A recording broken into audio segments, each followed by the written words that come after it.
Assalamualaikum warahmatullahi wabarakatuh. Saya perwakilan dari kelompok B3.1 akan mempresentasikan hasil diskusi dari kelompok kami yang berjudul tentang vitamin E dan K.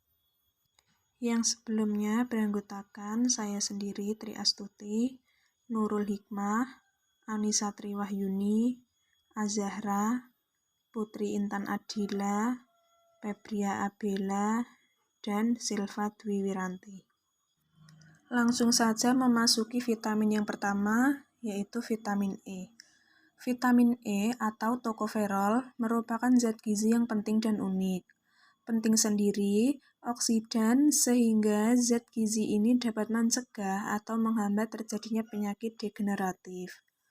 Vitamin E adalah vitamin yang larut lemak. Vitamin E tidak bisa disintesis oleh tubuh sehingga harus dikonsumsi dari makanan dan suplemen.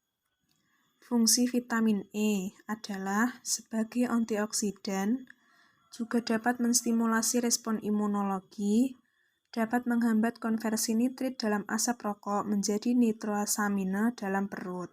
Ada 8 jenis senyawa yang mengandung aktivitas vitamin E. Yang pertama, D-alpha tokoferol, yang kedua, D-beta tokoferol, yang ketiga, D-gamma tokoferol, yang keempat, D-delta tokoferol, yang kelima, D-alpha tokotrienol, yang keenam, D-beta tokotrienol, yang ketujuh, D-gamma tokotrienol, dan yang terakhir adalah D-delta tokotrienol. Memasuki fungsi terpenting vitamin E adalah sebagai antioksidan, juga dapat menstimulasi respon imunologi, dapat menghambat konversi nitrit dalam asap rokok menjadi nitrosamine dalam perut. Antioksidan pada vitamin E terdapat pada beberapa bagian di dalam tubuh, yaitu sel membran, sirkulasi LDL, paru-paru, hati, dan jaringan adrenalin.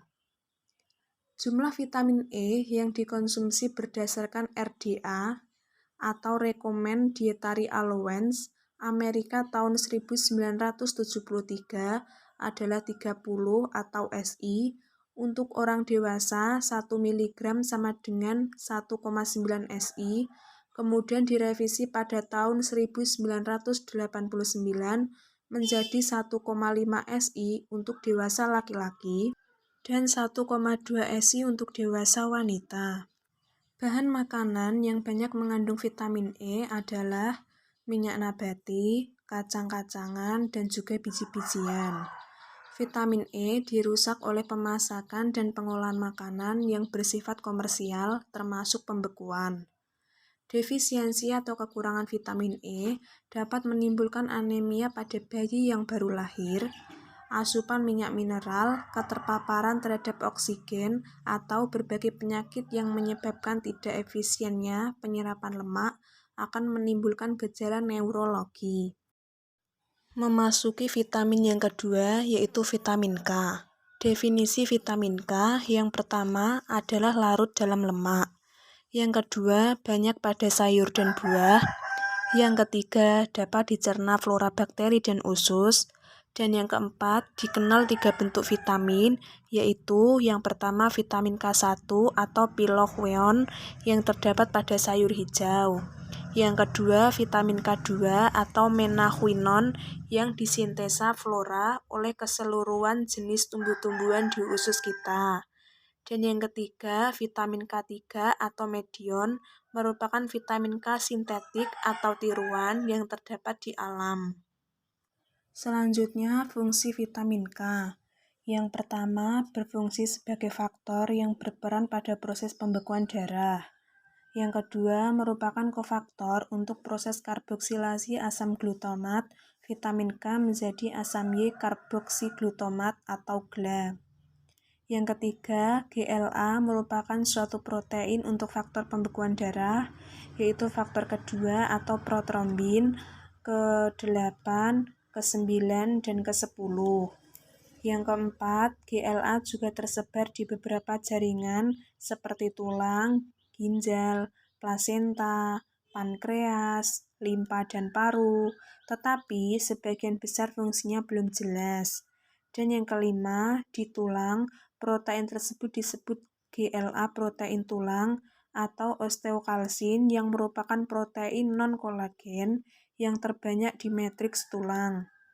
Kadar osteokalsin dalam darah merupakan pertanda penting untuk mendiagnosis aktivitas osteoblast di dalam tulang. Ada 3 sifat fisik vitamin K. Yang pertama, tidak rusak oleh pemanasan. Yang kedua, tidak larut atau hilang oleh pemasakan. Dan yang ketiga, tidak stabil dalam suasana alkalis atau adanya sinar. Vitamin K tergolong ke dalam kelompok naftuquinone tersubstitusi poliseprenoid. Vitamin K tersebar luas dalam jaringan tanaman dan hewan yang digunakan sebagai bahan makanan dan produksi vitamin K oleh mikroflora intestinal pada hakikatnya menjamin tidak terjadinya definisi vitamin K. Defisiensi atau kekurangan vitamin K dapat menyebabkan terjadinya penyakit hemoragik pada bayi baru lahir karena disebabkan oleh plasenta yang tidak meneruskan vitamin K secara efisien. Defisiensi vitamin K dapat terjadi juga oleh melasopsi lemak yang mungkin menyertai disfungsi pankreas, penyakit biliaris, atrofi mukosa intestinal, atau penyebab steator lainnya. Demikianlah presentasi dari kelompok kami. Kurang lebihnya saya mohon maaf. Wabillahi taufik walhidayah. Wassalamualaikum warahmatullahi wabarakatuh.